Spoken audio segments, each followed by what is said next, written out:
प्यारा सा सोहर है तुलसी जी का, सुनाने का प्रयास करती हूँ, सुनिएगा।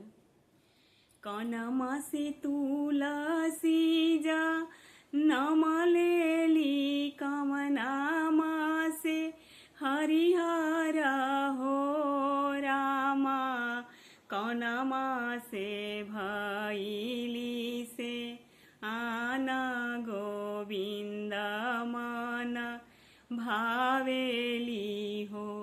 ए रामा कनमा से भैली से आना गोविंद मन भावेली हो।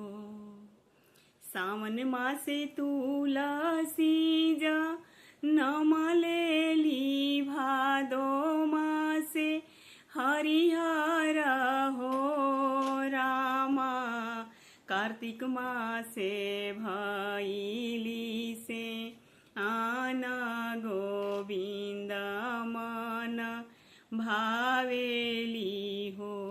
ए रामा कार्तिक मासे भैली से आना गोविंद मन भावेली हो।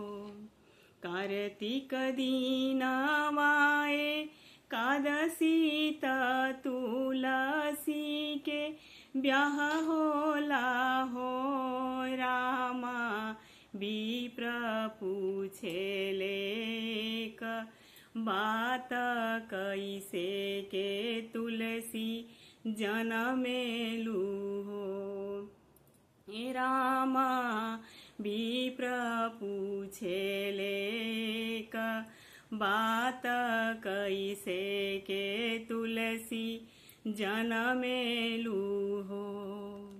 तुलसी जी कहती हैं, धरती मोरे हाई महा तरिया आकाश हमरो पिताजी न हो, विप्र माली मोरे रो पेला जड़वात हमरो जा नम भैले हो।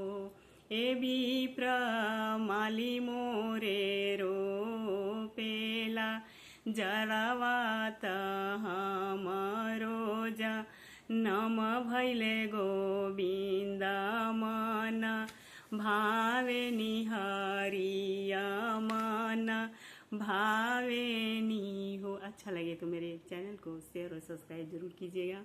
मैं थोड़ा सा कम गीत गाती हूँ क्योंकि समस्याएं रहती हैं मेरे पास, इसलिए थोड़ा